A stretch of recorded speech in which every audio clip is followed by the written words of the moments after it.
guys, this is boy Jeameave back here on Views from the Heart, and today I done a 2015 Dodge Challenger SXT Plus, courtesy of Carlux. Now, the SXT Plus is named that for a reason because the interior is vastly superior to that of the base model.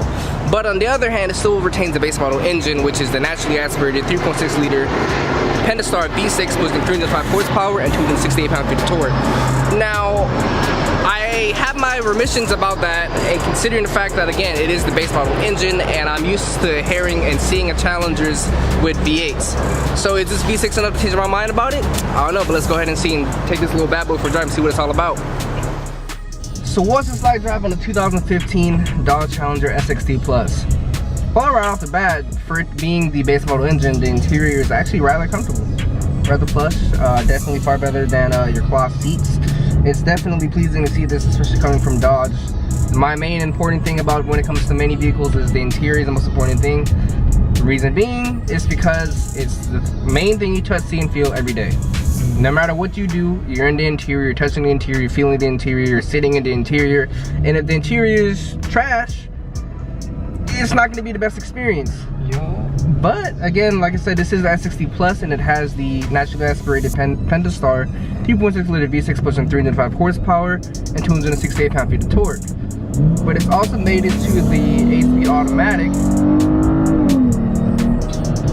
You know, for a car that weighs 4,000 pounds, this coupled with the ZF 8-speed automatic, that actually wasn't that bad of an acceleration. I'm gonna be completely honest here. I expected it to be very lethargic and feel like a dog, but you know, the automatic is something that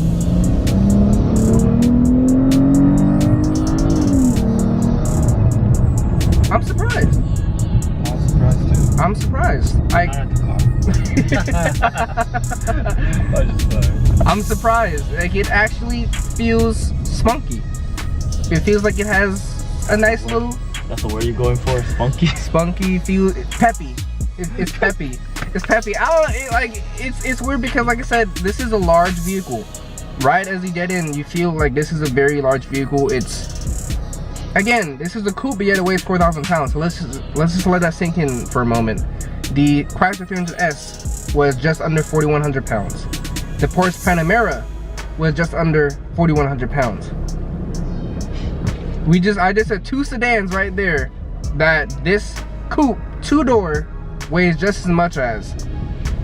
So again, you're not dating this vehicle for it to be some sort of canyon carving sports car.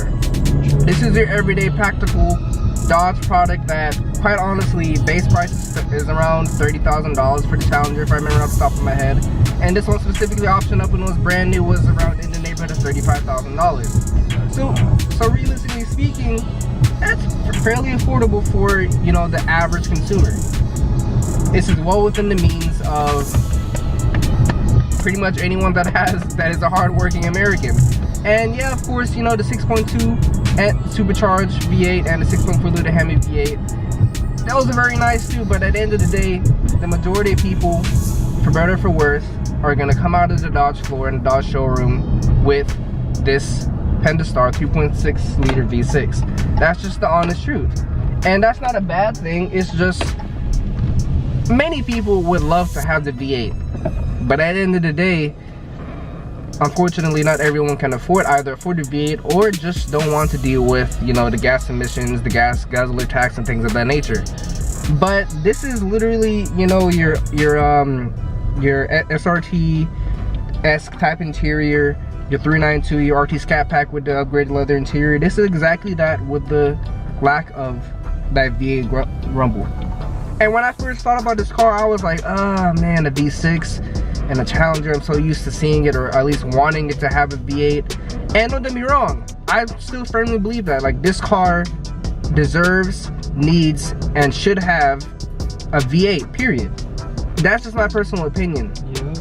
But if I'm being completely honest, with what I'm experiencing just now and what I'm feeling with this car, it's I can't fault people that want, because quite honestly, I love this retro design. I love the way the Challenger looks. It's a nice harken to, you know, the 1970s, 1980s of the Dodge of the first Dodge Challenger, and how they brought it back with a little bit more of a modern finesse to it, but still keeping that vintage look. That's pretty good in my opinion. Like I really do enjoy how this car looks, but at the same time, again, like I said, it's crazy to think that this V6 is as fast as those 1970s Dodge Challengers when you think about it. So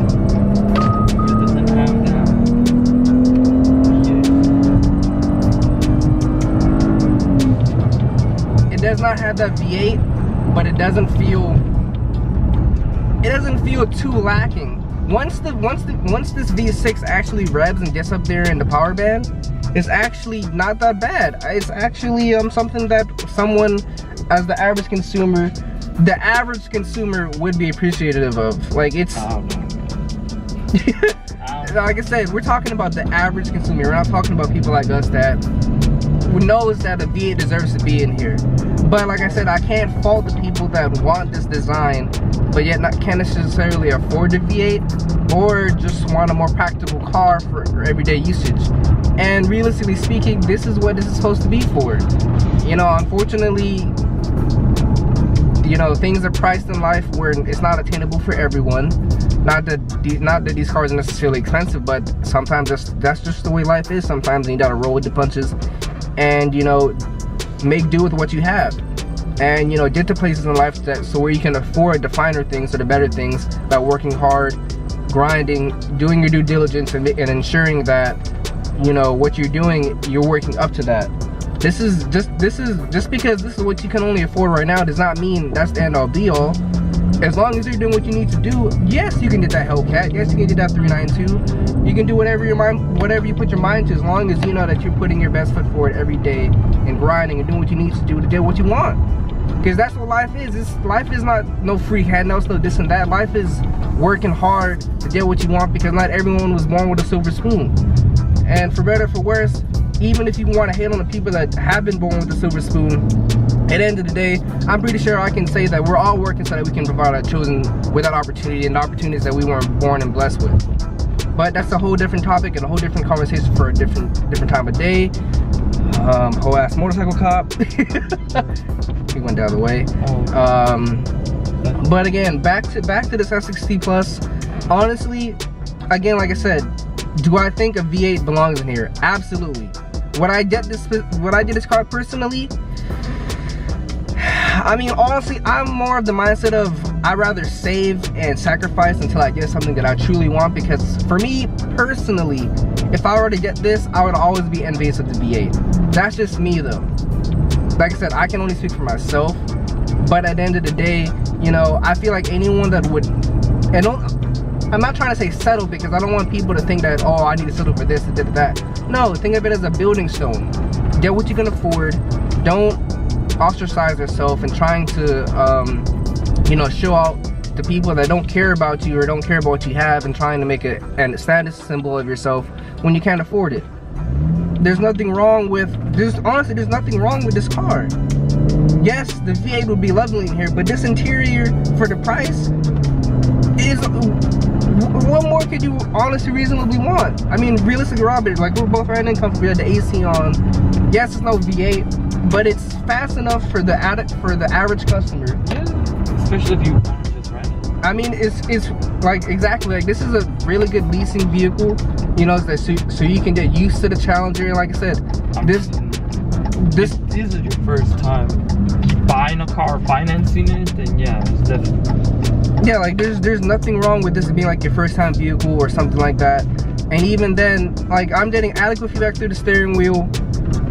I'm not feeling too much body roll. Obviously, I'm not taking the corners at any sort of speed, but this feels like a decently well composed vehicle that's giving me adequate feedback, and to the point where I can honestly comfortably say that this isn't boring to drive. Like, point blank period, I've driven cars that are way worse. Can you come, please? Jesus. But I've driven cars that are way worse than this, that were more expensive, but at the same time lacked enjoyment. But this offers like everything the V8 has except the V8. And quite honestly, like I said, the steering wheel is adequate enough. It has nice feedback to me. Dropping your phone. I know, man. But overall in here, like I said, there's so much space in here. This is honestly a very practical, everyday type coupe. If I'm being completely honest.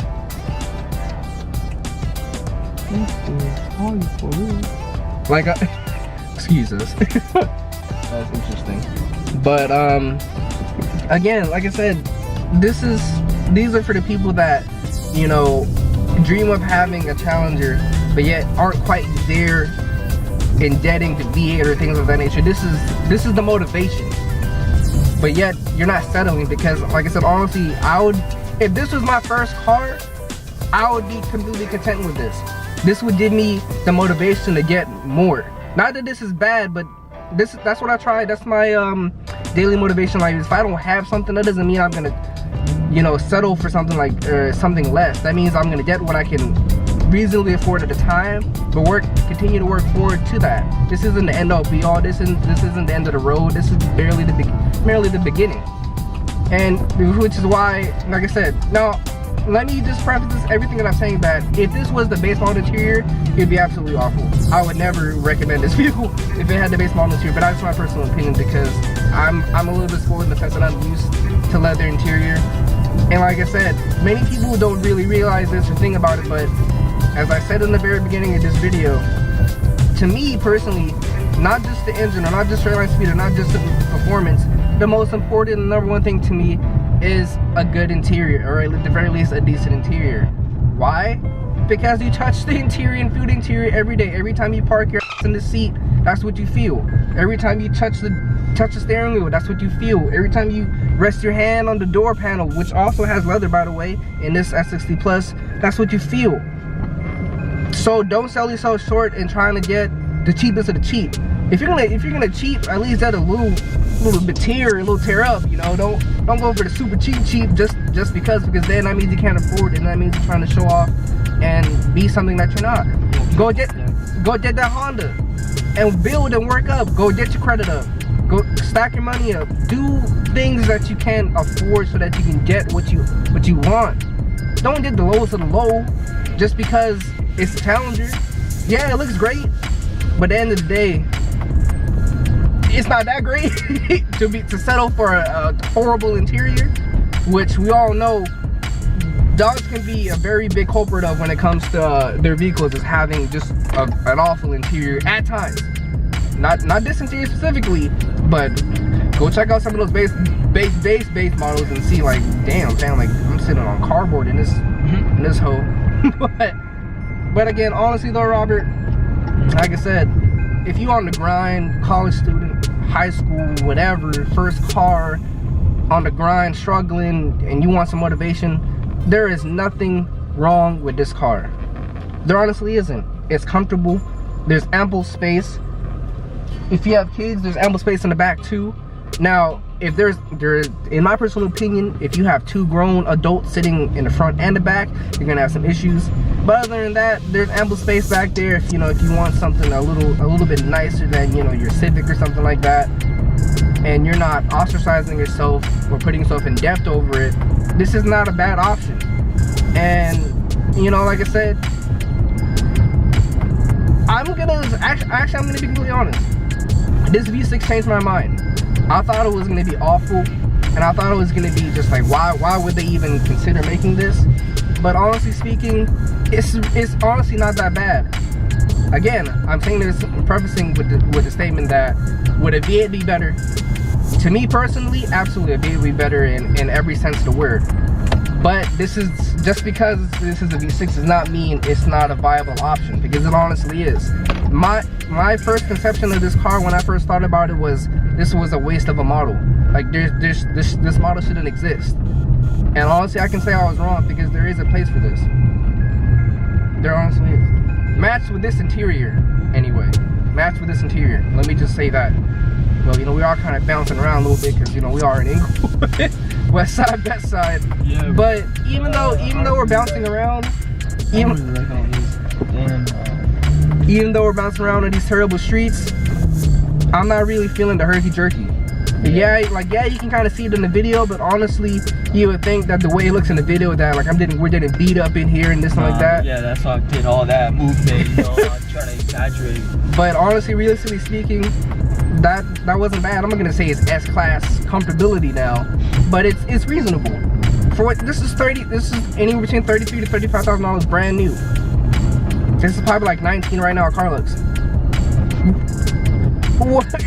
If you're expecting more than that for what you're paying for, I don't know what you're expecting exactly, but in my personal opinion, for the money, this is actually a pretty damn good option. I'm not gonna lie, I'm being completely honest. The V6 definitely hauls this 4,000 pound vehicle far better than I would have imagined. And overall, I would not be mad if I were to be given this vehicle. And I definitely have said before that even if some vehicles given to me for free, I'll sell it immediately.